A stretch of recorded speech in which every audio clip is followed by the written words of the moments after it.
मैं 2000 मजदूरों को लेकर सड़क किनारे बंद होने की कगार पर पहुंचे एक लंच बॉक्स स्टॉल को इतना मशहूर बना चुका था कि वह वायरल हो गया। लेकिन उसने पलटकर यही कहना शुरू कर दिया कि हम मजदूर बहुत ज्यादा खाते हैं, इसलिए उसने खास तौर पर हमसे दोबारा चावल लेने का अलग चार्ज लेना शुरू कर दिया, जबकि बगल में नई खुली म्यूजिक एकेडमी के छात्रों को वही लंच बॉक्स पुराने दाम पर देता था। मैं उससे इस बात पर बहस करने गया, लेकिन उसने नफरत भरे अंदाज में कहा, एक ही 6 युआन के लंच बॉक्स हैं, लेकिन वे छात्र बहुत कम खाते हैं, उन पर आने वाला कॉस्ट तुम्हारे 1/3 से भी कम पड़ता है। तुम्हारा बिजनेस न भी करूं तो मुझे कोई फर्क नहीं पड़ता। मैं कुछ के लिए चुप रह गया। लगता है उसे अभी तक ये नहीं पता था कि सामने वाली डांस एकेडमी मेरी पत्नी चलाती है। पुराने झाव का लंच बॉक्स स्टॉल आसपास का इकलौता स्टॉल था। स्वाद भले ही सामान्य था, लेकिन खाना भरपूर मिलता था और चावल व सूप मुफ्त में दोबारा मिल जाते थे। मजदूरों के लिए पैसा कमाना आसान नहीं होता, इसलिए वे स्वाद की परवाह नहीं करते थे। इसी वजह से मैं पिछले 3 सालों से सभी मजदूरों को यही खाना खिला रहा था। उस दिन दोपहर का काम खत्म करके मैं अपने साथियों के साथ स्टॉल की ओर जा रहा था कि सामने से खाना खाकर लौट रहे कुछ मजदूरों ने मुझे रोक लिया। इंजीनियर लिन, लंच बॉक्स स्टॉल ने नया नियम बना दिया है, अब दोबारा चावल लेने पर 2 युआन देने पड़ेंगे। मुझे हैरानी हुई। शुरू में मैंने इस स्टॉल को अपनी बेटी के स्कूल के पास देखा था, तब यहाँ मुश्किल से कोई ग्राहक आता था। जब मैं इसे निर्माण स्थल के पास लेकर आया, तभी इसका बिजनेस चल पड़ा। अब नए इलाके में निर्माण स्थल के लंच बॉक्स की बात होती है तो हर कोई पुराने झाव के स्टॉल को ही जानता है। निर्माण स्थल से उसे अच्छी खासी कमाई होने लगी थी, इसलिए उसने खुद कहा था कि मजदूरों के लिए चावल और सूप दोबारा बिल्कुल मुफ्त रहेंगे। फिर अब अचानक पैसे क्यों लिए जा रहे हैं? मुझे यकीन नहीं हुआ तो उस मजदूर ने उंगली से इशारा करते हुए कहा, इंजीनियर लिन, खुद जाकर देख लीजिए, वहाँ बोर्ड भी लगा दिया गया है। मैं पास गया तो देखा कि सचमुच पुराने झाव ने खाने के बर्तनों के पास एक नोटिस बोर्ड लगा रखा था, जिस पर लिखा था, दोबारा चावल लेने का चार्ज 2 युआन। तभी उसने एक बड़ा चावल परोसने वाला चम्मच उठाया और उस बोर्ड पर जोर जोर से ठठक मारते हुए बोला, तुम लोगों की आंखें खराब तो नहीं है? अगर नहीं है तो साफ साफ पढ़ लो, दोबारा चावल चाहिए तो पहले पैसे दो। मुझे बहुत बुरा लगा, क्योंकि ये पहली बार नहीं था जब उसने लंच बॉक्स की क्वालिटी घटाई थी। सच कहूं तो उसके खाने का स्वाद कभी खास नहीं था, लेकिन मेज पर हमेशा उसकी पत्नी के हाथ की बनी एक तीखी चिली सॉस रखी रहती थी। वह इतनी नमकीन और तीखी होती थी कि खाने का मजा 2 गुना हो जाता था। मजदूर पूरे दिन मेहनत करते थे, इसलिए उन्हें शरीर में नमक की जरूरत होती थी और सभी उस चिली सॉस को बहुत पसंद करते थे। लेकिन 2 महीने पहले अचानक वह चिली सॉस मेज से गायब हो गई। मैंने पुराने झाव से पूछा तो उसने तिरछी नजर से मेरी तरफ देखा और बोला, चिली सॉस होने से तुम लोग 2 कटोरी चावल ज्यादा खा जाते हो, इससे मेरा नुकसान होता है, इसलिए अब इसे नहीं रखा जाएगा। उसकी पत्नी समझदार थी, उसने तुरंत अपने पति का हाथ पकड़कर मुझे शांति से समझाया, छोटे लिन, बात वैसी नहीं है। जिस खास मिर्च से यह चिली सॉस बनती थी वह अब मिल नहीं रही है और दूसरी मिर्च से उसका स्वाद नहीं आता, इसलिए हमने इसे बनाना ही बंद कर दिया। मैं जानता था कि असली बात वही थी जो पुराने झाव ने कही थी, लेकिन मैंने कुछ नहीं कहा। आखिर शुरुआत में सिर्फ लंच बॉक्स देने की बात हुई थी, चिली सॉस देना कोई शर्त नहीं थी, इसलिए मैंने बात वहीं खत्म कर दी। लेकिन कई मजदूर आपस में शिकायत करने लगे। पहले चिली सॉस बंद हुई और अब दोबारा चावल लेने पर भी पैसे लगने लगे। मैंने मजदूरों के लिए एक बार फिर बात करने की सोची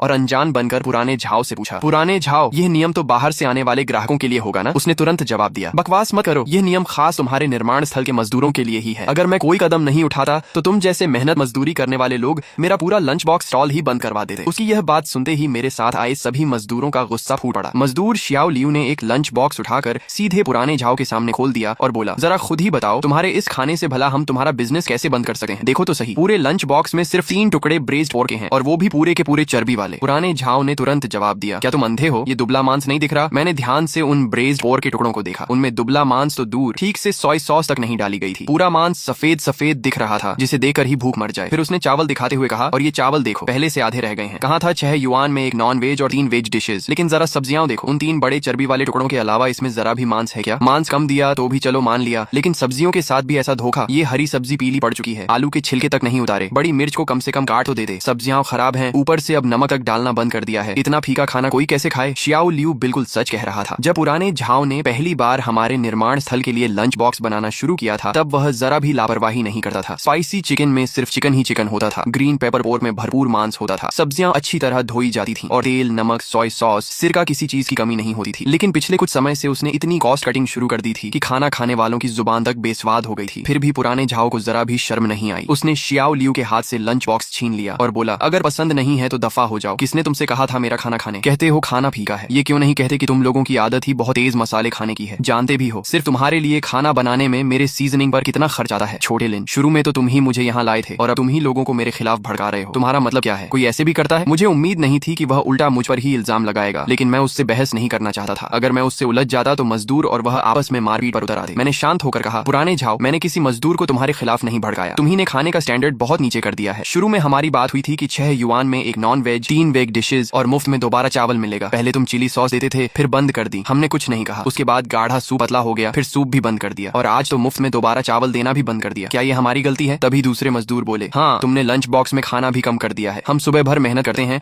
और तुम इतना सा खाना देते हो, इससे हमारा पेट कैसे भरेगा? पुराने झाव गुस्से से चिल्लाया, तुम लोग सब गरीब और भूखे भूत हो क्या? जितना भी खाना दूं तुम्हारा पेट नहीं भरता। उसकी पत्नी ने देखा कि वह बहुत बुरी बातें कर रहा है तो जल्दी से उसे रोकने आई, लेकिन उसने उसे झटक दिया और कमर पर हाथ रखकर बोला, मैं क्यों ना बोलूं? तुम जैसे मजदूर बस फायदा उठाना जानते हो। पता चल गया कि 6 युआन में पेट भर खाना मिलता है तो जानवरों की तरह टूट पड़ते हो। तभी एक मजदूर चिल्लाया, बकवास मत कर, कौन तुम्हारी इस एक वक्त की रोटी का मोहताज है? अगर हमारे इंजीनियर लिन ने तुम्हारे पूरे परिवार की हालत देकर मदद न की होती तो कौन तुम्हारा ये बेकार खाना खाने आता? अब जब बिजनेस चल पड़ा है तो एहसान ही भूल गए। तुम दोनों पति पत्नी सच में एहसान फरामोश हो। मुझे वह दिन याद आ गया जब मैं अपनी बेटी के स्कूल के पास पुराने झाव से मिला था। उसके कपड़े फटे हुए थे और चेहरा चिंता से भरा था। बातों बातों में पता चला कि उसके माता पिता बिस्तर पर पड़े हैं। बड़ा बेटा हाई स्कूल में पढ़ता है और छोटी बेटी मिडिल स्कूल में। उसकी हालत पर तरस खाकर मैंने उसके 20 लंच बॉक्स खरीदकर मजदूरों को छकने के लिए दिए। उस समय सभी मजदूर अपना खाना घर से लाते थे जो बहुत झंझट भरा था। गर्मियों में खाना खराब हो जाता था और सर्दियों में जम जाता था। जब सबने सुना कि 6 युआन में पेट भर खाना मिलेगा तो सब खुश हो गए और उसी दिन से पुराने झाव ने निर्माण स्थल के लिए लंच बॉक्स बनाना शुरू कर दिया। लेकिन सिर्फ 3 साल में ही उसका मन बदल गया। जब मैंने देखा कि मजदूर हाथ उठाने वाले हैं तो मैं तुरंत उनके सामने आ गया। ये लोग सालों से निर्माण स्थल पर काम करते थे। उनके हाथों में बहुत ताकत थी। अगर किसी को गंभीर चोट लग जाती तो बड़ी मुसीबत हो जाती। मैंने कुछ शांत मजदूरों की मदद से गुस्से में भरे लोगों को पीछे किया और फिर शांत होकर पुराने झाव से पूछा, पुराने झाव, मैं भी घर का राशन खरीदा हूँ। मुझे अंदाजा है कि चाहे हमारे मजदूर थोड़ा ज्यादा खाते हों, फिर भी हर लंच बॉक्स पर तुम्हें कम से कम 3 युआन का फायदा होता है। हमारे यहाँ 2000 से ज्यादा मजदूर खाना खाते हैं। अगर तुम हमारा बिजनेस छोड़ दोगे तो हर महीने लगभग 20,000 युआन का नुकसान होगा। पुराने झाव हंसकर बोला, मैं तुमसे सच नहीं छिपाऊंगा। मैं जानबूझकर तुम्हारे खाने का स्टैंडर्ड घटा रहा था क्योंकि मैं तुम्हारा बिजनेस करना ही नहीं चाहता। सामने वाला स्कूल देखा, वहाँ 600 से ज्यादा छात्र हैं। वे अपनी फिगर बनाए रखने के लिए बहुत कम खाते हैं और ऊपर से कम तेल, कम नमक और कम सीजनिंग की मांग करते हैं। सिर्फ सीजनिंग का खर्च ही हर महीने काफी बच जाता है। वही 6 युआन का लंच बॉक्स उन्हें देने में मेरी कॉस्ट तुम्हारे मुकाबले 1/4 से भी कम आती है। इसलिए तुम्हारा बिजनेस न करूं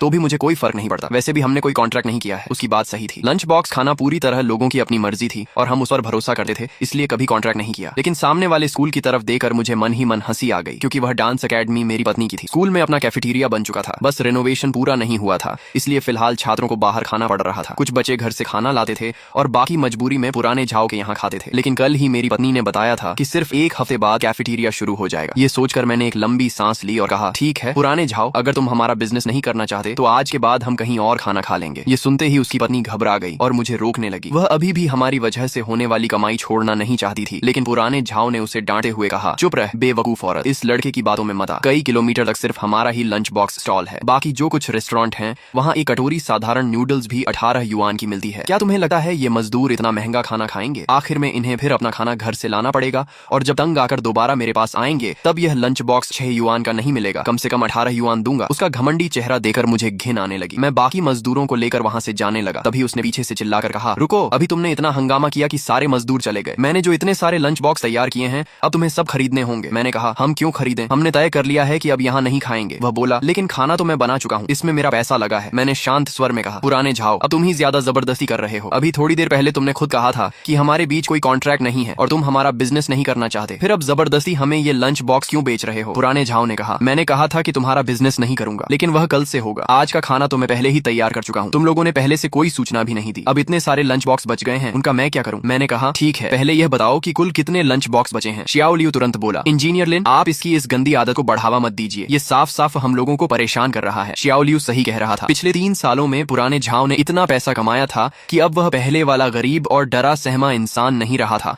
जो कुछ युआन के लिए परेशान रहता था और सबसे दबकर बात करता था। अब उसने नया घर खरीद लिया था, एक नई कार भी ले ली थी। वह और उसकी पत्नी दोनों पहले से काफी मोटे हो गए थे और उनकी आवाज में भी घमंड साफ झलकने लगा था। पहले लोग उसे तंग करते थे, लेकिन अब जब कोई उसे नहीं सताता तो उसने दूसरों को सताना शुरू कर दिया था। मैंने शियाओ लियू को हाथ से इशारा किया कि वह चुप रहे। उधर पुराने झाव बचे हुए लंच बॉक्स गिनते हुए घमंडी मुस्कान के साथ खड़ा था, मानो उसे बहुत बड़ी जीत मिल गई हो। क्योंकि कुछ मजदूर पहले ही खाना खा चुके थे, इसलिए उसके पास कुल 62 लंच बॉक्स बचे थे। 6 युआन प्रति लंच बॉक्स के हिसाब से मैंने उसी समय उसे 372 युआन ट्रांसफर कर दिए। तभी वह बोला, बाकी बचे पैसे भी दो। मैंने पूछा, क्यों? वह बोला, क्यों नहीं, पिछले 3 साल में इन्होंने जितनी चिली सॉस खाई है उसकी कीमत ही 6 युआन से कहीं ज्यादा है। एक पैसा भी कम नहीं करूंगा। तुम जैसे लोगों को सबक सिखाना जरूरी है, नहीं तो हमेशा दूसरों का फायदा उठाने की सोचते रहोगे। उसकी झूठ को सच और सच को झूठ बनाने वाली बातें सुनकर मुझे उससे बहस करने का मन ही नहीं हुआ। मैं कुछ मजदूरों के साथ लंच बॉक्स उठाकर वापस निर्माण स्थल पर लौट आया। तभी सामने वाली डांस अकेडमी से लगभग 10-15 छात्र बाहर आए। वे अपनी अपनी कक्षा की तरफ से लंच बॉक्स लेने आए थे और हर किसी के हाथ में करीब 10-10 लंच बॉक्स थे। पुराने झाव ने उनका मुस्कुराकर स्वागत किया और थोड़ी ही देर में 400 से ज्यादा लंच बॉक्स बेच दिए। जब स्टॉल पर बहुत कम लंच बॉक्स बचे तो उसने अपना मोबाइल निकाला, पूरे स्टॉल का वीडियो बनाया और सोशल मीडिया तकिया पर डालकर शेखी बघाड़ते हुए लिखा, पुराने झाव का 6 युआन वाला लंच बॉक्स, भरपूर खाना, आज का सारा माल बिक चुका है, अब कोई बेकार में यहाँ मत आए। मैं लंच बॉक्स लेकर निर्माण स्थल पहुंचा और शियाओ लियू से कहा कि जिन मजदूरों ने अभी तक खाना नहीं खाया है उन्हें बुला लाए। मैंने कहा, आज का खाना मेरी तरफ से है, सब लोग खुलकर खाओ। तभी एक मजदूर बोला, क्या सच में इस खाने की कीमत 6 युआन है? पुराने झाव तो लोगों को देकर खाना परोसता है, छात्रों को देखते ही उसके चेहरे पर कैसी मुस्कान आ जाती है। दूसरा बोला, अरे इसलिए क्योंकि उन्हीं से उसे ज्यादा फायदा होता है। तुमने छात्रों के लंच बॉक्स में देखा भी था क्या? मुश्किल से 1-2 चम्मच चावल, थोड़ी सी सब्जी, थोड़े से आलू और ब्रेस्ड पोर्क का एक टुकड़ा भी नहीं, सिर्फ कुछ टोफू के टुकड़े। तीसरा बोला, फिर भी छात्र खरीद लेते हैं? किसी ने जवाब दिया, वे सभी डांस सीखते हैं, उन्हें अपनी फिगर बनाए रखनी होती है, उनके लिए ऐसा खाना ही सही है। ये सुनकर शियाओ लियू को सारी बात समझ में आ गई और वह बोला, तो असली बेवकूफ तो वे छात्र हैं। सभी मजदूर बारी बारी से पुराने झाव की शिकायतें करते रहे। मैं उनकी बातें सुनते हुए वीचैट ग्रुप में एक संदेश भेजा कि कल से सभी मजदूर अपना खाना साथ लेकर आए। अगले दिन सुबह अंधेरा रहते ही मैं उठ गया। निर्माण स्थल पर 7 बजे काम शुरू होना था, इसलिए मैं 6:30 बजे ही प्रोजेक्ट ऑफिस पहुंच गया। वहां मैंने कंप्यूटर पर एक नोटिस टाइप किया, उसे 2 बार पढ़कर भाषा और भी विनम्र बना दी। उसमें लिखा था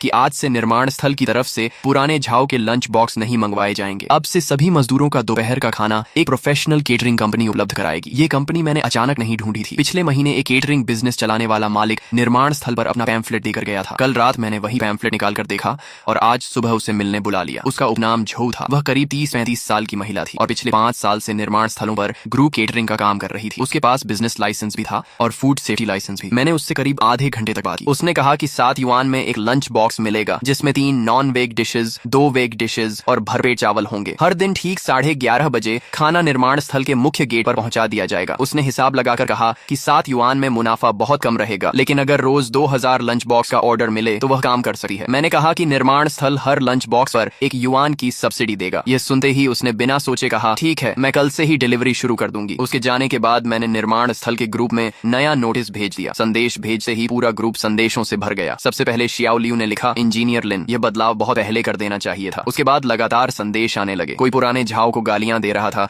कोई कह रहा था कि उसका लंच बॉक्स तो सुअरों के खाने से भी खराब था। फिर किसी ने पूछा, नए लंच बॉक्स में सच में मांस मिलेगा ना? मैंने मुस्कुराकर सिर्फ इतना जवाब दिया, 3 नॉन वेज डिशेज और 2 वेज डिशेज, कल खुद देकर फैसला कर लेना। मैंने जवाब दिया, कल खुद देख लेना। और उसके बाद बॉस जो द्वारा भेजी गई सैंपल फोटो भी ग्रुप में भेज दी। फोटो में एक बिल्कुल standard construction site lunch box था। सफेद चावल भरपूर मात्रा में थे, ऊपर braised chicken, stir fried pork slices और एक फ्राइड एग रखा था। साथ में स्टर फ्राइड कैबेज और स्ट्यूड पोटेटोज थे। सब्जियों का रंग ताजा था और मांस भी असली मांस था। फोटो देखते ही ग्रुप 2 सेकंड के लिए बिल्कुल शांत हो गया। फिर अचानक संदेशों की बाढ़ आ गई। किसी ने लार टपकाने वाला इमोजी भेजा, किसी ने लिखा, इसे कहते हैं असली लंच बॉक्स, तो किसी ने सीधे पूछ लिया, क्या कल से ही खाना मिलेगा? मैंने सिर्फ एक शब्द लिखा, हाँ। उसी दोपहर मैंने निर्माण स्थल के अलग अलग हिस्सों के सभी फोरमैन से संपर्क किया और उन्हें हर मजदूर तक यह खबर पहुंचाने को कहा। कई बुजुर्ग मजदूर मोबाइल ज्यादा इस्तेमाल नहीं करते थे, इसलिए उन्हें जाकर बताना जरूरी था। तभी फोरमैन लाओ झांग मेरे पास आया और बोला, इंजीनियर लिन, क्या पुराने झाव को भी इस बारे में बता दें? मैंने सिर हिलाकर कहा, जरूरत नहीं। उसने खुद कहा था कि वह हमारा बिजनेस नहीं करना चाहता, तो अब हमें भी उसके पीछे जाने की जरूरत नहीं। लाओ झांग मुस्कुराया, सही है, उसने खुद अपने पैरों पर कुल्हाड़ी मारी है। उसी रात मैंने अपनी पत्नी को फोन किया और पूछा कि स्कूल की तरफ से नोटिस जारी हो गया या नहीं। उसने कहा, हाँ, पेरेंट्स ग्रुप में सूचना भेज दी गई है। सोमवार से स्कूल का कैफेटेरिया आधिकारिक रूप से शुरू हो जाएगा और बाहर का कोई भी खाना स्कूल के अंदर लाना मना होगा। मैंने कहा, तुमने मेहनत की। उसने मुस्कुराकर कहा, तुमने भी। फोन रखने के बाद मैंने मोबाइल तकिए के पास रख दिया। कमरे में बाकी मजदूर अगले दिन मिलने वाले नए लंच बॉक्स की बातें कर रहे थे। कोई पूछ रहा था कि ब्रेज चिकन का स्वाद कैसा होगा,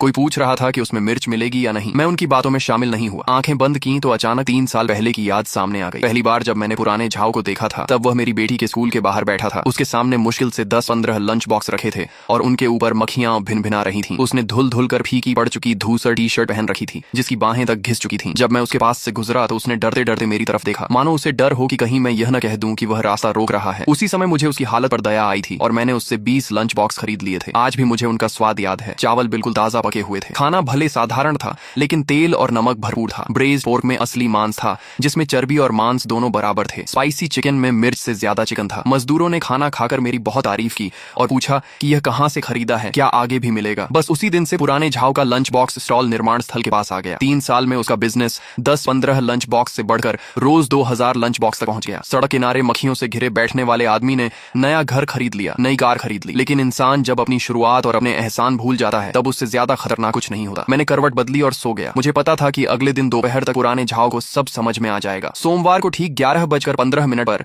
बॉस जो की डिलीवरी ट्रक समय पर निर्माण स्थल के मुख्य गेट पर आकर रुकी। 2 बड़े ट्रक थे जिन पर उसकी कंपनी का नाम लिखा था। सफेद यूनिफॉर्म और मास्क पहने 4 डिलीवरी स्टाफ उतरकर बड़ी फुर्ती से इंसुलेटेड फूड बॉक्सेस नीचे उतारने लगे और उन्हें कतार में लगा दिया। मैंने पास जाकर देखा, हर लंच बॉक्स पारदर्शी प्लास्टिक के ढक्कन से बंद था। अंदर का खाना बिल्कुल वैसा ही था जैसा फोटो में दिखाया गया था। सफेद चावल से भाप निकल रही थी, ब्रेज्ड चिकन का रंग गहरा था और स्टर फ्राइड पोर्क स्लाइसेस में हरी शिमला मिर्च साफ दिखाई दे रही थी। जैसे ही 11:30 बजे काम बदलने की सीटी बजी, चारों तरफ से मजदूर खाने के लिए आने लगे। डिलीवरी ट्रक देकर सब तेजी से आगे बढ़े, लेकिन लाइन में किसी ने धक्का नहीं दिया। सब आराम से अपनी बारी का इंतजार करते रहे। किसी ने आवाज लगाई, इंजीनियर लिन आइए खाना खाइए। मैंने भी एक लंच बॉक्स लिया और वहीं बैठकर खाने लगा। चावल बिल्कुल सही पके थे, सब्जियों में नमक भी ठीक था। ब्रेज्ड चिकन इतनी अच्छी तरह पका था कि चॉपस्टिक लगाते ही हड्डी से अलग हो गया। 2000 लंच बॉक्स सिर्फ 40 मिनट में खत्म हो गए। बॉस जो के लोग खाली इंसुलेटेड बॉक्सेस समेटकर ट्रक में रखकर चले गए। पूरा काम तेज, साफ और व्यवस्थित था। खाना खत्म करके मैंने खाली डिब्बा कूड़ेदान में फेंका और सड़क की तरफ देखा। पुराने झाव का स्टॉल निर्माण स्थल से करीब 300 मीटर दूर था। यहाँ से उसका सनशेड टेंट दिखाई दे रहा था, लेकिन आज उस टेंट के नीचे बिल्कुल सन्नाटा था। न कोई मजदूर लाइन में खड़ा था और न कोई हाथ में लंच बॉक्स लिए आता जाता दिखाई दे रहा था। मैं वापस काम पर लौट आया। दोपहर करीब 3 बजे लाओ झांग मेरे पास आया। उसके चेहरे पर हल्की मुस्कान थी। वह बोला, इंजीनियर लिन, पता है पुराने झाव का क्या हाल हुआ? मैंने कहा, नहीं। वह बोला, वह दोपहर में 1 घंटे से ज्यादा इंतजार करता रहा, लेकिन एक भी मजदूर उसके पास नहीं गया। पहले तो उसे लगा कि सब लोग नाराज हैं। फिर उसने मुझे फोन करके पूछा कि क्या हुआ। मैंने उसे सब सच बता दिया। फोन पर वह काफी देर तक चुप रहा। बाद में उसने इंजीनियर ली और इंजीनियर चेन को भी फोन किया। इंजीनियर ली ने साफ कह दिया, इंजीनियर लिन ने कहा है कि तुम्हारा खाना बहुत हाई स्टैंडर्ड का है, हम जैसे साधारण लोग उसे खरीद नहीं सकते, इसलिए आगे हमें फोन मत करना। मैंने सिर्फ इतना कहा, समझ गया। लाओ झांग के जाने के बाद मैं फिर काम देखने लगा। दोपहर का काम तीसरी इमारत की कंक्रीट कास्टिंग का था, इसलिए मुझे वहीं खड़ा रहना पड़ा। धूप बहुत तेज थी और कंक्रीट मिक्सर ट्रक की आवाज लगातार गूंज रही थी। शाम को काम खत्म होने पर शियाओ लियू दौड़ता हुआ आया और बोला, इंजीनियर लिन, मैं अभी पुराने झाव के स्टॉल के पास से आया हूँ। वह अभी भी वहीं बैठा है। उसके सामने लंच बॉक्स का बड़ा ढेर लगा है, उन पर मक्खियां भिनभिना रही हैं। वह प्लास्टिक की कुर्सी पर बैठा बस उन्हें देख रहा था। उसके पूरे कपड़े पसीने से भीग चुके थे। मैंने बस सिर हिलाया। फिर उसने धीरे से पूछा, इंजीनियर लिन, क्या सामने वाले स्कूल के छात्र भी अब उसके पास नहीं जा रहे? मैंने जवाब दिया, स्कूल का कैफेटेरिया खुल गया है, इसलिए छात्र अब वहाँ क्यों जाएंगे? शियाओ लियू बोला, जो हुआ सही हुआ। मैं अपना सेफ्टी हेलमेट उठाकर कमरे की तरफ चल पड़ा। निर्माण स्थल के गेट से निकलते समय मैंने एक बार फिर पुराने झाव के स्टॉल की तरफ देखा। सनशेड टेंट अब भी वहीं था। नीचे एक अकेली परछाई प्लास्टिक की कुर्सी पर बैठी थी। सामने मेज पर शायद वही बचे हुए लंच बॉक्स रखे थे। जून की गर्मी में दोपहर का बना खाना शाम तक निश्चित ही खराब हो चुका होगा। मुझे पुराने झाव की वही बात याद आई जिसमें वह घमंड से कहता था कि रोज सिर्फ खाना तैयार करने में ही उसे 2 घंटे पहले उठना पड़ता है। 2000 लंच बॉक्स के लिए कम से कम 150 किलो चावल पकाने पड़ते हैं, ढेर सारी सब्जियां काटनी पड़ती हैं और ऊपर से डांस एकेडमी के 600 लंच बॉक्स अलग। आज यह सब उसके सिर पर ही रह गया था। उसके अपने हिसाब से सिर्फ खाने का सामान ही कई हजार युआन का नुकसान करा चुका था, लेकिन न मुझे कोई खुशी हुई और न ही उस पर दया आई। बस यही लगा कि यह सब कितना बेकार था। कोई इंसान अपनी अच्छी भली जिंदगी को खुद अपने हाथों से कैसे बर्बाद कर सकता है। उधर कमरे में मजदूर फिर खाने की बातें कर रहे थे। कोई कह रहा था कि आज जैसा ब्रेज्ड चिकन उसने बाहर कभी नहीं खाया। कोई कह रहा था कि स्टर फ्राइड पोर्क स्लाइसेस तो उसकी पत्नी से भी अच्छे बने थे। बातों बातों में फिर पुराने झाव का जिक्र आ गया। तभी एक उम्रदराज मजदूर ने गहरी सांस भरते हुए कहा, पुराना झाव असल में वह आदमी। में अफसोस होता है, अगर शुरुआत में वह इतना लालची न बनता तो 2000 लंच बॉक्स का बिजनेस पूरे प्रोजेक्ट के खत्म होने तक आराम से चलता और वह आसानी से लाखों युआन कमा सकता था। दूसरा मजदूर बोला, वह उन्हीं लोगों में से है जिन्हें इज्जत देना भी बेकार होता है। पैसा कमाते समय उसे कभी याद नहीं रहा कि किसने उसकी मदद की थी, लेकिन अब जब नुकसान हो रहा है तो बचता रहा है। देख लेना, 2-4 दिन में वह खुद इंजीनियर लिन के पास मदद मांगने आएगा। मैंने कोई जवाब नहीं दिया, बस करवट बदलकर दीवार की तरफ मुंह कर लिया। टीन की दीवार पर एक छिपकली बिल्कुल चुपचाप बैठी थी। उसका पेट धीरे धीरे ऊपर नीचे हो रहा था। पुराने झाव ने 3 दिन तक किसी तरह हिम्मत बनाए रखी। इन 3 दिनों में वह रोज समय पर अपना स्टॉल लगाता रहा। पहले उसने 2000 लंच बॉक्स तैयार किए, फिर 500, उसके बाद 200 और आखिर में सिर्फ कुछ दर्जन लंच बॉक्स। लेकिन हर शाम उसे बचे हुए सारे लंच बॉक्स सड़क किनारे रखे कूड़ेदान में फेंकने पड़ते थे। चौथे दिन दोपहर में प्रोजेक्ट ऑफिस की मीटिंग के लिए जा रहा था। निर्माण स्थल के मुख्य गेट से गुजरते समय मैंने दूर से देखा कि पुराना झाव अपने स्टॉल के सामने खड़ा होकर गर्दन लंबी करके निर्माण स्थल की तरफ देख रहा था। उसके पास उसकी पत्नी भी खड़ी थी और दोनों किसी बात पर बहस कर रहे थे। मैं बिना रुके आगे निकल गया। दोपहर की मीटिंग खत्म होने के बाद लाओ झांग मेरे पास आया और बोला, पुराना झाव आज डांस एकेडमी भी गया था। मैं रुक गया। लाओ झांग ने बताया, दोपहर में वह कुछ लंच बॉक्स लेकर स्कूल के गेट पर गया था। वह छात्रों को खाना बेचना चाहता था, लेकिन सिक्योरिटी गार्ड ने उसे अंदर नहीं जाने दिया। वह गेट पर आधे घंटे से ज्यादा खड़ा रहा। बाद में कुछ छात्र बाहर निकले। उन्होंने उसके लंच बॉक्स देखे और सिर हिला दिया। एक छात्र ने उससे कहा, हमारे प्रिंसिपल ने आदेश दिया है कि अब से सिर्फ स्कूल के कैफेटेरिया का खाना ही खाया जाएगा। पुराने झाव ने पूछा, प्रिंसिपल कौन है? छात्र ने जवाब दिया, उनका सरनेम लिन है। ये सुनकर मेरा दिल एक पल के लिए रुक सा गया, लेकिन मैंने चेहरे पर कोई भाव नहीं आने दिया। लाओ झांग आगे बोला, इसके बाद पुराना झाव गेट पर बहस करने लगा। वह पूछ रहा था कि छात्रों को उसका लंच बॉक्स खरीदने से क्यों रोका जा रहा है। सिक्योरिटी गार्ड ने उसकी बातों पर ध्यान ही नहीं दिया। वह वहीं खड़ा रहा। फिर स्कूल का एक एडमिनिस्ट्रेटिव डायरेक्टर बाहर आया और उसने पुराने झाव से कहा कि यह स्कूल का नियम है, बाहर का बिना लाइसेंस और बिना फूड सेफ्टी परमिट वाला खाना स्कूल के अंदर नहीं लाया जा सकता। अगर उसके पास बिजनेस लाइसेंस और फूड सेफ्टी परमिट है तो वह स्कूल की आधिकारिक प्रोक्योरमेंट प्रोसेस के जरिए आवेदन कर सकता है, लेकिन पुराने झाव के पास इनमें से कुछ भी नहीं था। उसका पूरा बिजनेस शुरू से आखिर तक सिर्फ सड़क किनारे का एक अस्थायी स्टॉल था। उसका कोई स्थायी शॉप तक नहीं था। लाओ झांग ने कहा। आखिर में पुराना झाव सिर झुकाकर वहां से चला गया। उसके हाथ में वही कुछ लंच बॉक्स थे जो वह बेच नहीं पाया था। 5वां दिन शुक्रवार था। शाम को काम खत्म होने के बाद मैं अपनी पत्नी को लेने स्कूल स्कूल गया। हर शुक्रवार उसकी रात 9 बजे तक एडवांस डांस क्लास होती थी, इसलिए मैं हमेशा 5:30 बजे पहुंचकर उसके ऑफिस में उसका इंतजार करता था। जब मैं कार लेकर स्कूल के सामने पहुंचा तो मैंने पुराने झाओ को देखा। वह स्कूल के सामने सड़क के किनारे बैठा था। उसके पास एक फोम बॉक्स रखा था जिसका ढक्कन खुला हुआ था। अंदर कुछ लंच बॉक्स रखे थे। वह सिर झुकाकर अपना मोबाइल देख रहा था और डूबते सूरज की लाल रोशनी उसके चेहरे पर पड़ रही थी। मैंने कार पार की, नीचे उतरा, आगे की सीट से अपनी पत्नी के लिए लाया हुआ थर्मोस कप निकाला और हाथ में लेकर स्कूल के गेट की तरफ बढ़ गया। तभी पुराने झाओ ने सिर उठाया। पहले उसकी नजर मेरी कार पर गई, फिर मुझ पर। उसकी आंखें पहले सिकुड़ी और फिर धीरे धीरे पूरी खुल गईं। उसने मुझे पहचान लिया था, लेकिन शायद उसे कभी यह अंदाजा नहीं था कि मेरा इस कार से कोई संबंध हो सकता है। उसकी नजरें बार बार मेरे और कार के बीच घूमती रहीं। उसने मुंह खोला लेकिन कुछ बोल नहीं पाया। तभी स्कूल का गेट खुला और मेरी पत्नी मुस्कुराते हुए बाहर आई। पुराने झाओ तुरंत खड़ा हो गया। उसकी नजर मेरी पत्नी पर टिक गई। वह कई बार स्कूल के गेट पर आ चुका था, इसलिए उसने नोटिस बोर्ड पर लगी प्रिंसिपल की तस्वीर जरूर देखी होगी। उसने फिर से मुंह खोला। इस बार उसका गला हल्का सा हिला। मैंने अपनी पत्नी के कंधे पर हाथ रखा और उसके साथ स्कूल के अंदर चल पड़ा। तभी पीछे से पुराने झाओ ने कांपती आवाज में पुकारा, इंजीनियर लिन। उसकी आवाज ऐसी लग रही थी जैसे गले में कुछ अटक गया हो। मैंने पीछे मुड़कर नहीं देखा। मैं और मेरी पत्नी स्कूल के अंदर चले गए। पीछे सिक्योरिटी गार्ड ने लोहे का गेट बंद कर दिया। लोहे का गेट जोर से बंद होने की आवाज के साथ पुराने झाओ की आवाज बाहर ही रह गई। हम दोनों ऑफिस बिल्डिंग की तरफ बढ़ते गए। खेल के मैदान के पास पहुंचकर मैंने एक बार पीछे मुड़कर गेट की तरफ देखा। लोहे की सलाखों के बीच से पुराना झाओ अभी भी सड़क के उस पार खड़ा दिखाई दे रहा था। उसका एक हाथ फोम बॉक्स पर रखा था और वह बिल्कुल पत्थर की मूर्ति की तरह वहीं खड़ा था। मैंने फिर नजर हटा ली। सूरज अब बहुत नीचे आ चुका था। उसकी रोशनी में मैदान की सफेद लाइनें चमक रही थीं और दूर डांस क्लासरूम से पियानो की आवाज आ रही थी। मैं ऑफिस बिल्डिंग के नीचे पत्थर की बेंच पर बैठ गया, थर्मोस कप अपने पास रख दिया और मोबाइल निकाल कर देखा। निर्माण स्थल के ग्रुप में किसी ने एक फोटो भेजी थी। फोटो में पुराने झाओ का स्टॉल दिखाई दे रहा था। उसका फोम बॉक्स उल्टा पड़ा था। सारे लंच बॉक्स जमीन पर बिखरे हुए थे और पुराना झाओ वहीं बैठा दोनों हाथों से अपना सिर पकड़े हुए था। फोटो के नीचे सिर्फ एक ही लाइन लिखी थी, पुराना झाओ पूरी तरह टूट चुका है। मैंने मोबाइल वापस जेब में रख दिया। पत्थर की बेंच थोड़ी हिली तो मैं बैठने का तरीका बदलकर फिर शांत बैठ गया। दूर से पियानो की धुन अब भी सुनाई दे रही थी। एक धुन खत्म होती और दूसरी शुरू हो जाती। पूरे वीकेंड में निर्माण स्थल नहीं गया और घर पर अपनी बेटी के साथ समय बिताया। सोमवार सुबह जैसे ही मैं प्रोजेक्ट ऑफिस पहुंचा, शियाओ लियू दौड़ता हुआ आया और अपना मोबाइल मेरे चेहरे के सामने कर दिया। स्क्रीन पर एक लाइव स्ट्रीम रिप्ले चल रहा था। उसमें पुराने झाओ की पत्नी अपने स्टॉल के पीछे बैठी थी। उसकी आंखें लाल थीं और वह रोते हुए कैमरे से कह रही थी, मैं और मेरे पति सुबह से रात तक मेहनत करके लंच बॉक्स बनाते हैं ताकि पास के निर्माण स्थल के मजदूरों को सस्ता दोपहर का खाना मिल सके। लेकिन उन मजदूरों ने 3 साल तक हमारा खाना खाया, फिर खाने में कमी निकालकर सब एक साथ आना बंद कर दिया। अब वे हर जगह हमारी बुराई कर रहे हैं। हमारा बिजनेस पूरी तरह बंद हो गया है। घर में बूढ़े माता पिता बिस्तर पर पड़े हैं, 2 बच्चे पढ़ाई कर रहे हैं और अब कई हजार युआन का खाना हमारे हाथों में सड़ रहा है। पीछे पुराना झाओ सिर झुकाकर खड़ा था और ऐसा चेहरा बनाए हुए था जैसे दुनिया का सबसे बड़ा दुख उसी पर टूटा हो। मैंने पूरा वीडियो नहीं देखा और मोबाइल वापस शियाओ लियू को दे दिया। वह गुस्से में बोला, इंजीनियर लिन, ये कैसी बकवास कर रहे हैं? किसने उनका खाना मुफ्त में खाया? हर बार पैसे दिए गए थे। वह ऐसा झूठ कैसे बोल सकता है? मैंने शांत होकर कहा, उसे जो कहना है कहने दो। शियाओ लियू और भड़क गया, क्यों? पहले उसने हमें परेशान किया, अब उल्टा हम पर ही इल्जाम लगा रहा है कि हमने उसका खाना मुफ्त में खाया। अगर लोगों ने इस पर भरोसा कर लिया तो हमारी इज्जत का क्या होगा? ये तो साफ साफ झूठ फैला रहा है। हमें जाकर उससे सामने बात करनी चाहिए, उसके कमेंट सेक्शन में जाकर जवाब देना चाहिए। मैंने उसे रोका और उस वीडियो के आंकड़े देखे। सिर्फ 12 घंटे में 2 लाख नहीं बल्कि 20,000 से ज्यादा व्यूज और 300 से अधिक कमेंट्स आ चुके थे। ज्यादातर लोग पुराने झाओ पर तरस खा रहे थे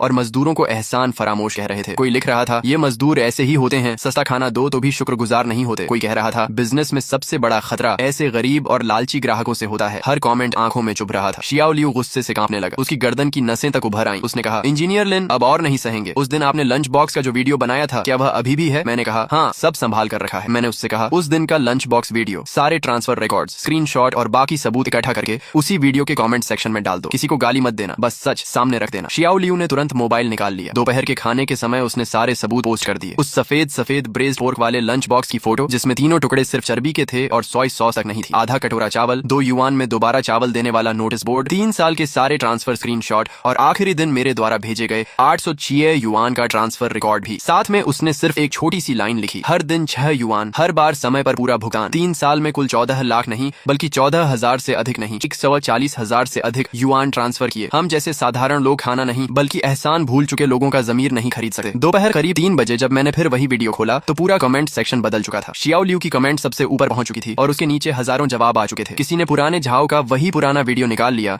जिसमें वह अपने स्टॉल पर खड़े होकर गर्व से कह रहा था, आज के सारे लंच बॉक्स बिक गए, अब कोई बेकार में मत आना। लोगों ने दोनों वीडियो साथ रखकर तुलना की। एक तरफ वह अपने शानदार बिजनेस का दिखावा कर रहा था और दूसरी तरफ कह रहा था कि मजदूरों ने उसका खाना मुफ्त में खाया। दोनों बातें एक दूसरे के बिल्कुल उलट थीं। किसी ने उसी चर्बी वाले लंच बॉक्स की फोटो डालकर लिखा, ऐसा ब्रेज़्ड पोर्क तो कुत्ता भी सूंघ कर छोड़ दे, फिर भी 6 युआन लेते हो। किसी ने हिसाब लगाया कि दोबारा चावल के 2 युआन अलग लेने से 2000 मजदूरों से रोज 4000 युआन अतिरिक्त कमाए जाते थे। फिर पूछ रहा था, आखिर किसका शोषण हो रहा था? किसी ने पुराने झाओ के पुराने वीडियोस भी निकाल लिए। एक में वह नई कार के सामने खड़ा हंस रहा था और दूसरे में अपने नए घर का वीडियो दिखा रहा था। शाम तक लोगों की राय पूरी तरह बदल चुकी थी। पुराने झाओ की पत्नी वाला वीडियो रिपोर्ट होकर हटा दिया गया, लेकिन उसके स्क्रीनशॉट और दोबारा अपलोड किए गए वीडियोस पूरे इलाके में फैल चुके थे। अब पुराना झाओ आसपास के कई निर्माण स्थलों के ग्रुप में मजाक का विषय बन चुका था। सिर्फ हमारे ही नहीं, बगल के 2 और निर्माण स्थलों के मजदूर भी उसी चर्बी वाले ब्रेज पोर्क लंच बॉक्स की फोटो एक दूसरे को भेज रहे थे। किसी ने तो मजाक में एक तुकबंदी भी बना दी, पुराने झाओ का खाना सफेद सफेद, 3 चर्बी के टुकड़े, किसी को नहीं भेज। रात करीब 9 बजे पुराने झाओ का फोन आया। मैंने स्क्रीन पर उसका नंबर 6-7 बार बजने दिया, लेकिन उठाया नहीं। उसने दोबारा फोन किया, तब भी नहीं उठाया। तीसरी बार मैंने सीधे रिजेक्ट कर दिया। थोड़ी देर बाद एक मैसेज आया, छोटे लिन, कृपया वे वीडियोस हटवा दो, मुझसे गलती हो गई। मैं मजदूरों से माफी मांग लूंगा। उनसे कहो कि इंटरनेट पर मेरे बारे में लिखना बंद कर दें। मेरा बिजनेस सच में खत्म हो जाएगा। मैंने मैसेज पढ़कर मोबाइल बेड साइड टेबल पर रख दिया। बाहर रात के कीड़ों की आवाज आ रही थी और हवा से टीन की छत गूंज रही थी। मैं आंखें बंद करके सो गया। अगले पूरे हफ्ते पुराने झाओ का स्टॉल पूरी तरह सुनसान रहा। सिर्फ मजदूर और छात्र ही नहीं, बल्कि पहले आने वाले सामान्य ग्राहक भी आना बंद कर चुके थे। इंटरनेट पर फैले स्क्रीनशॉट और वीडियोस ने उसकी पूरी बदनामी कर दी थी। कुछ लोग तो सिर्फ उसका स्टॉल देखने और फोटो खींचने आते थे और लिखते थे, आओ मशहूर बेईमान लंच बॉक्स स्टॉल देखो। मजबूर होकर पुराने झाओ ने पहले कीमत 5 युआन कर दी, कोई नहीं आया। फिर 4.5 युआन कर दी, तब भी कोई नहीं आया। आखिर उसने कीमत घटाकर 4 युआन कर दी और वही पुरानी चिली सॉस की बोतल भी फिर से मेज पर रख दी। उसने स्टॉल के सामने लाल कागज पर अपने हाथ से एक नया बोर्ड लिखा, 4 युआन का lunch box, 1 non veg, 3 veg dishes, मुफ्त में दोबारा चावल और सूप, साथ में घर की बनी चिली सॉस। उसकी लिखावट टेढ़ी मेढ़ी थी, साफ पता चलता था कि उसने खुद लिखा है। उधर हमारे मजदूर रोज 7 युआन वाले 3 नॉन वेज और 2 वेज डिशेज वाले लंच बॉक्स खाते हुए उसके स्टॉल के सामने से गुजरते। कुछ लोग रुकर उसे देखते भी थे। एक दिन दोपहर में शियाओ लियू अपना लंच बॉक्स लेकर वहां से गुजरा। उसने ढक्कन खोलकर पुराने झाओ को दिखाया और हंसे हुए बोला, पुराने झाओ जरा देखो, इसमें चिकन लेग भी है और पोर्क रिब्स भी। फिर मुस्कुराकर बोला, और हाँ, तुम्हारे ब्रेज पोर्क में अब दुबला मांस आने लगा या अभी भी सिर्फ चर्बी ही मिलती है? अगर दुबला मांस नहीं है तो हम तो नहीं खाएंगे। उसने अपना चेहरा दूसरी तरफ फेर लिया। उसके स्टॉल पर अब भी कई दर्जन लंच बॉक्स रखे थे। इंसुलेटेड कवर के नीचे से भाप बाहर निकल रही थी। चिली सॉस की बोतल सबसे सामने रखी हुई थी, लेकिन फिर भी एक भी ग्राहक नहीं आ रहा था। मैं उसके पास से गुजरा, लेकिन न रुका और न ही उसकी तरफ देखा। फिर भी मेरी नजर के किनारे से मैंने देखा कि वह ठीक वैसे ही बैठी थी जैसे 3 साल पहले बैठा करती थी, कंधे सिकुड़े हुए, दोनों हाथ घुटनों पर रखे हुए। उसका चेहरा सनशेड एंड की छाया में छिपा हुआ था, इसलिए उसका भाव साफ दिखाई नहीं दे रहा था। उसी शाम पुराने झाओ और उसकी पत्नी के बीच स्टॉल पर झगड़ा हो गया। मैंने अपनी आंखों से नहीं देखा, बाद में मजदूरों से सुना। उन्होंने बताया कि पुराने झाओ की पत्नी ने गुस्से में स्टॉल पर रखा एक बड़ा बर्तन उठाकर जमीन पर पटक दिया, जो चकनाचूर हो गया। वह लगातार चिल्ला रही थी, तुझे बस पैसे ही दिखाई देते हैं, तूने मेहनत मजदूरी करने वालों को हमेशा नीची नजर से देखा। 2000 लोगों का बिजनेस था, तूने एक पल में छोड़ दिया। बहुत बड़ा आदमी बन गया है ना? इंजीनियर लिन ने दिल से तेरी मदद की, तुझे इतना बड़ा बिजनेस दिलाया और तूने उन्हीं के साथ ऐसा व्यवहार किया। अब देख, कई हजार युआन का सारा खाना सड़ गया। अब भर इसकी भरपाई किस चीज से करेगा? पुराना झाओ एक तरफ खड़ा था। उसने कई बार मुंह खोला जैसे कुछ कहना चाहता हो, लेकिन हर बार चुप रह गया। आखिर में दोनों पति पत्नी बिना कुछ बोले स्टॉल समेटने लगे। जो भी लंच बॉक्स नहीं बिके थे उन्हें उठाकर कूड़ेदान में फेंक दिया गया। यहाँ तक कि चिली सॉस की बोतल भी पुराने झाओ ने उठाकर जमीन पर पटक दी। लाल चिली सॉस चारों तरफ फैल गई और जमीन पर ऐसा लग रहा था मानो खून बिखरा हो। जब मजदूर मुझे यह सब बता रहे थे, तब मैं कमरे में बर्तन धो रहा था। मुझे पता था कि पुराना झाओ अब ज्यादा दिन नहीं टिक पाएगा। हर दिन स्टॉल लगाने में उसका खर्च कम नहीं था। चावल, सब्जियां, मांस, सीजनिंग,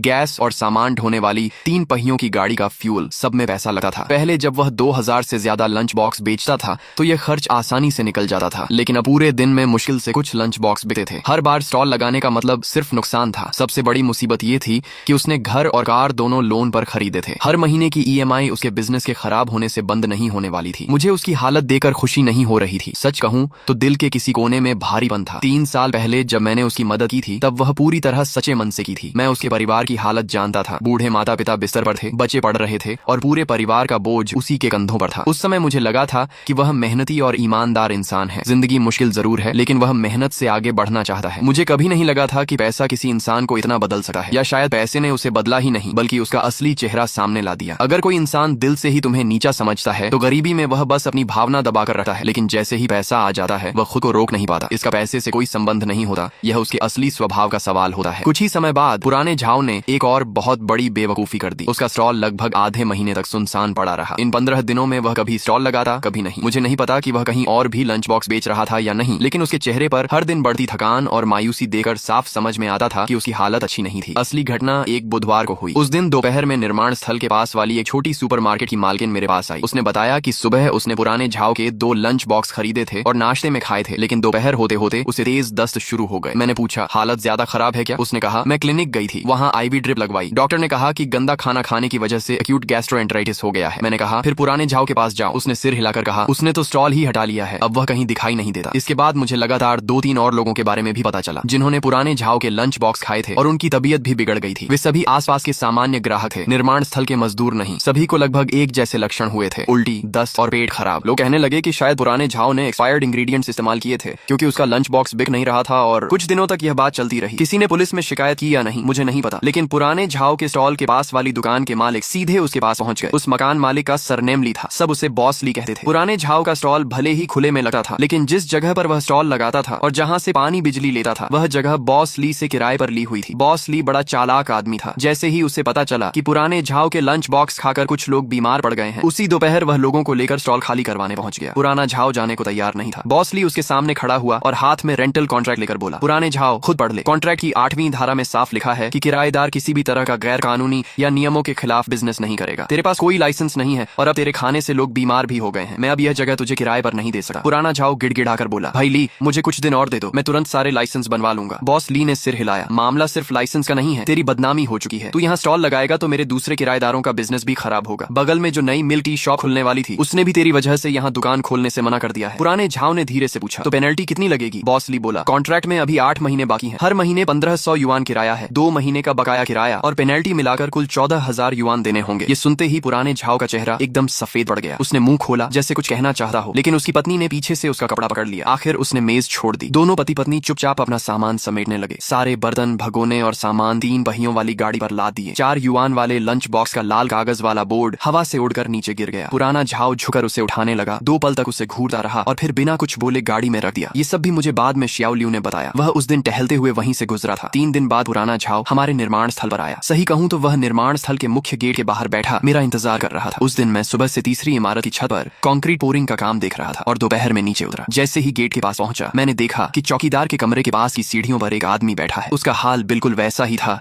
जैसा 3 साल पहले पहली बार देखा था। बाल बिखरे हुए, दाढ़ी बढ़ी हुई। जैसे ही उसने मुझे निर्माण स्थल से बाहर आते देखा वह तुरंत खड़ा हो गया। शायद देर तक बैठा रहने से उसके पैर सुन्न हो गए थे। वह लड़खड़ाया और लगभग गिर ही पड़ा। उसने चौकीदार की दीवार पकड़कर खुद को संभाला और मेरी तरफ बढ़ा, लेकिन 2 कदम चलकर रुक गया। अब उसमें आगे आने की हिम्मत नहीं थी। मैं वहीं खड़ा रहा। उसके होंठ कांप रहे थे और आंखें लाल हो चुकी थीं। वह कांपती आवाज में बोला, छोटे लिन, मुझे अपनी गलती का एहसास हो गया है। मैंने शांत होकर पूछा, पुराने झाव, अब यहाँ क्यों आए हो? वह लगभग रोते हुए बोला, छोटे लिन, मजदूर भाइयों से कहो कि फिर से मेरे यहाँ खाना खाने आ जाए। मैं अब कोई अतिरिक्त पैसे नहीं लूंगा। लंच बॉक्स 5 युआन में दूंगा, नहीं 4 युआन में भी दे दूंगा। चिली सॉस जितनी चाहे मिलेगी। दोबारा चावल और सूप भी बिल्कुल मुफ्त होगा। तुम जो कहोगे मैं वही करूंगा। मैंने उसकी तरफ देखकर कहा, पुराने झाव, 3 साल पहले मैंने तेरी मदद इसलिए की थी क्योंकि मुझे लगा था कि तू मेहनती इंसान है, लेकिन जैसे ही तेरे पास पैसा आया तू अपनी जड़ें ही भूल गया। जिन लोगों के पसीने से तूने पैसा कमाया तूने उन्हीं को नीची नजर से देखना शुरू कर दिया। याद है तूने उन्हें गरीब और भूखा कहा था। तूने कहा था कि मेहनत मजदूरी करने वाले सिर्फ फायदा उठाना जानते हैं। तूने खुद कहा था कि 6 युआन में छात्रों का लंच बॉक्स बनाना हमारे मुकाबले सिर्फ 1/4 खर्च में पड़ता है और हमारा बिजनेस न करना ही बेहतर है। मैं थोड़ा रुका और फिर बोला, पुराने झाव, ये कटोरा तू खुद ही संभाल नहीं पाया। आज जो कुछ हुआ है उसकी वजह मैं नहीं, तू खुद है। इसके बाद की बातें मुझे धीरे धीरे दूसरों से पता चली। पुराने झाव ने अपना नया घर बेच दिया। उसने वह घर 60 लाख नहीं बल्कि लगभग 60,000 अधिक वान युएन में खरीदा था और लोन अब भी 1 साल भी पूरा नहीं हुआ था। जल्दी बेचने की मजबूरी में एजेंट ने कीमत बहुत कम लगवाई। आखिरकार घर 48 लाख, कहानी के अनुसार 4.8 लाख युआन में बिक गया। लोन और बाकी सारे चार्जेस काटने के बाद उसके हाथ में 10 लाख नहीं बल्कि 10,000, कहानी के अनुसार 10 वान युएन से भी कम ही बचे। उसने अपनी कार भी बेच दी। सेकंड हैंड कार डीलर ने बहुत कम कीमत लगाई। उसकी पत्नी ने खूब झगड़ा किया, लेकिन आखिर में दोनों चुप हो गए। शायद बच्चों की वजह से, शायद इसलिए कि उनकी जिंदगी इस हालत तक पहुंच चुकी थी कि अब अलग होना भी आसान नहीं था। ये सारी बातें मुझे लाओ झांग ने बताई। वह निर्माण स्थल के आसपास के लोगों को अच्छी तरह जानता था, इसलिए हर खबर उसे मिल जाती थी। मैंने सब सुना और फिर अपनी रोजमर्रा की जिंदगी में लग गया। बॉस जो के लंच बॉक्स रोज समय पर आने लगे। मजदूर चैन से खाना खाते थे। कभी कभी कोई पुराने झाव का जिक्र कर देता, लेकिन बात वहीं खत्म हो जाती। अब कोई उसके लिए तरस भी नहीं खाता था और न ही कोई उसे गालियां देता था। समय के साथ इंटरनेट पर उसके सारे वीडियोस भी लोगों की यादों से गायब हो गए। पुराने झाव का नाम भी नई नई खबरों के बीच कहीं खो गया, जैसे नदी में फेंका गया एक छोटा पत्थर कुछ पल लहरें बनाकर हमेशा के लिए डूब जाता है। अगस्त में मुझे पता चला कि पुराने झाव का बड़ा बेटा पढ़ाई छोड़ चुका है। वह इस साल 12वीं में था। पुराने झाव हमेशा कहता था कि उसकी पढ़ाई अच्छी है, खासकर प्रैक्टिकल एग्जाम में वह हमेशा आगे रहता है और आराम से अच्छा कॉलेज मिल जाएगा। लेकिन अब घर की हालत ऐसी नहीं थी कि वह पढ़ाई जारी रख सके। ट्यूशन फी और बाकी खर्च मिलाकर हर साल 2-3 लाख नहीं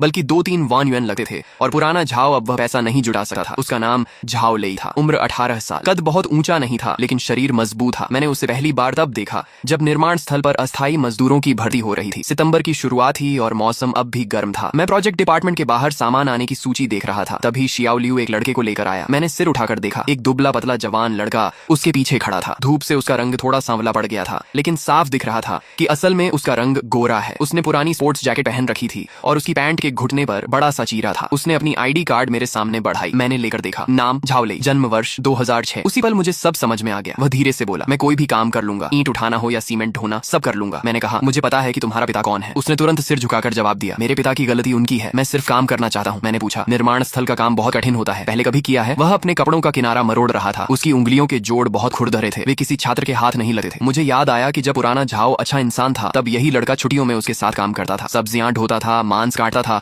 और हजारों लंच बॉक्स धोता था। मैंने उसे कोई परेशानी नहीं दी। मैंने शियाओ लियू से कहा कि उसे निर्माण स्थल के कैफेटेरिया ले जाए, वहां एक सहायक की जरूरत थी। रोज सुबह 5:30 बजे उठकर सब्जियां धोना, काटना, दोपहर में खाना बांटना और बाद में मेज साफ करना। खाना और रहने की सुविधा के साथ महीने के 800 युआन मिलते थे। ईंट ढोने से काम हल्का था, लेकिन खाली भी नहीं था। झाओ लेई ने काम शुरू किया और पूरी ईमानदारी से मेहनत करने लगा। हर सुबह सबसे पहले पहुंचता, रसोइयों के साथ तैयारी करता और दोपहर में सर्विंग काउंटर पर खड़ा होकर खाना परोसता। वह हर मजदूर की प्लेट भर कर देता, कोई भी उसके काउंटर से कम खाना लेकर नहीं लौटता था। एक दिन कुछ मजदूरों ने उसे पहचान लिया और बोले, अरे ये तो पुराने झाओ का बेटा है। झाओ लेई ने कुछ नहीं कहा। उसके हाथ का बड़ा चम्मच लगातार चलता रहा। वह आराम से सब्जी निकालकर हर प्लेट में बराबर मात्रा में डालता रहा। कैफेटेरिया के शेफ जो ने मुझसे कहा, झाओ लेई बहुत मेहनती लड़का है, कभी काम चोरी नहीं करता, कभी शिकायत नहीं करता, जो काम कहो चुपचाप कर देता है, बस बहुत कम बोलता है। हर शाम काम खत्म होने के बाद अकेले कैफेटेरिया के पीछे वाली सीढ़ियों पर बैठकर देर तक होया रहता है। एक दिन दोपहर में खाना लेने कैफेटेरिया गया। उस समय झाओ लेई ही सर्विंग काउंटर पर खड़ा था। जैसे ही उसने मुझे प्लेट लेकर आते देखा, उसके हाथ का चम्मच एक पल के लिए रुक गया। फिर उसने मेरे लिए भरकर एक बड़ा चम्मच ब्रेज्ड पोर्क रिब्स निकाले। मैंने उसकी तरफ देखा, उसने तुरंत सिर झुका लिया। उसकी आंखें हल्की सी लाल हो गई थी। उसने चम्मच के पिछले हिस्से से उन पोर्क रिब्स को मेरी प्लेट में अच्छी तरह दबाकर जमा दिया। मैं अपनी पुरानी जगह जाकर बैठ गया। पोर्क रिब्स इतने नरम थे कि चॉपस्टिक लगाते ही हड्डी से अलग हो जाते थे। मसाले का रंग भी गहरा था। मैंने 2 और खाए और अचानक मेरा हाथ रुक गया। मेरे दिमाग में 3 साल पहले की वही पहली लंच बॉक्स घूम गई जो पुराने झाओ ने मुझे खिलाई थी। उस समय उसका ब्रेज्ड पोर्क भी बिल्कुल इसी रंग का था। पोर्क बेली में चर्बी और मांस का संतुलन बिल्कुल सही था और स्वाद भी कमाल का था। मैंने चॉपस्टिक नीचे रख दी, फिर दोबारा उठाई और आखिर पूरी प्लेट खत्म कर दी। शाम को काम खत्म होने के बाद मैं झाओ लेई को ढूंढने कैफेटेरिया किचन गया। वह पीछे बर्तन धो रहा था। नल का पानी तेज आवाज के साथ बह रहा था। मैंने उसके पास जाकर कहा, झाओ लेई, अपने पिता की गलती कभी मत भूलना। जिंदगी में चाहे कितना भी पैसा कमा लेना, लेकिन उन लोगों को कभी छोटा मत समझना जिनके हाथों पर मेहनत की मिट्टी लगी होती है। उसने धीरे से सिर्फ इतना कहा, धन्यवाद, आपने मुझे यहाँ से जाने नहीं दिया। मैंने और कुछ नहीं कहा, मुड़कर किचन से बाहर निकल आया। जब मैं कैफेटेरिया से बाहर निकला तब तक शाम ढल चुकी थी। निर्माण स्थल पर लगे बड़े टावर क्रेन की लाइटें जल चुकी थीं और उनकी सफेद रोशनी दूर तक फैल रही थी। दूर बुलडोजर अब भी लगातार गरजते हुए काम कर रहा था। जब मैं अपने कमरे के दरवाजे तक पहुंचा तो एक बार पीछे मुड़कर कैफेटेरिया की तरफ देखा। किचन की लाइट अब भी जल रही थी। खिड़की पर झुकर बर्तन धोते हुए एक आदमी की परछाई साफ दिखाई दे रही थी। लगभग 2 महीने बाद मैं उस सड़क से गुजरा जहाँ कभी पुराने झाओ का स्टॉल लगा करता था। अब वहाँ कुछ भी नहीं था। सनशेड टेंट हट चुका था। खाली जगह को साफ करके वहाँ एक छोटा सा पोर्टेबल कैबिन बना दिया गया था। उसके बाहर सफेद और नीले रंग का एक बोर्ड लगा था जिस पर लिखा था, मजदूर सेवा केंद्र। यह जगह मजदूरों ने मिलकर चंदा इकट्ठा करके बनवाई थी। अंदर एक माइक्रोवेव, वाटर डिस्पेंसर, कुछ मेज कुर्सियां रखी थी। दीवार पर निर्माण स्थल के सेफ्टी रूल्स और जरूरी इमरजेंसी कॉन्टैक्ट नंबर्स चिपके हुए थे। एक कोने में रेफ्रिजरेटर रखा था जिसमें कुछ इमरजेंसी मेडिसिन और बोतल बंद पानी रखा हुआ था। माइक्रोवेव के पास वाली मेज पर एक कांच का बड़ा जार रखा था। उसमें गहरे लाल रंग की चिली सॉस भरी हुई थी। यह हमारे साथी लाओ चेन की पत्नी ने बनाई थी। स्वाद में बहुत नमकीन और तीखी थी, लेकिन चावल के साथ कमाल की लगी थी। मैं उस सेवा केंद्र के दरवाजे पर कुछ देर खड़ा होकर सब देखता रहा। अंदर कुछ मजदूर बैठकर दोपहर का खाना खा रहे थे। वे अपने घर से लाए हुए लंच बॉक्स को माइक्रोवेव में गर्म करके अभी अभी निकाले थे और उनसे सफेद भाप उठ रही थी। एक मजदूर ने चॉपस्टिक से भरपूर चिली सॉस निकालकर अपने चावल में मिला ली और पसीना बहाते हुए बड़े मजे से खाने लगा। धूप पोर्टेबल कैबिन की खिड़की से अंदर आ रही थी। उसकी किरणें उस कांच के जार पर पड़कर एक छोटी सी चमक बनाती थीं जो दीवार पर धीरे धीरे हिल रही थी।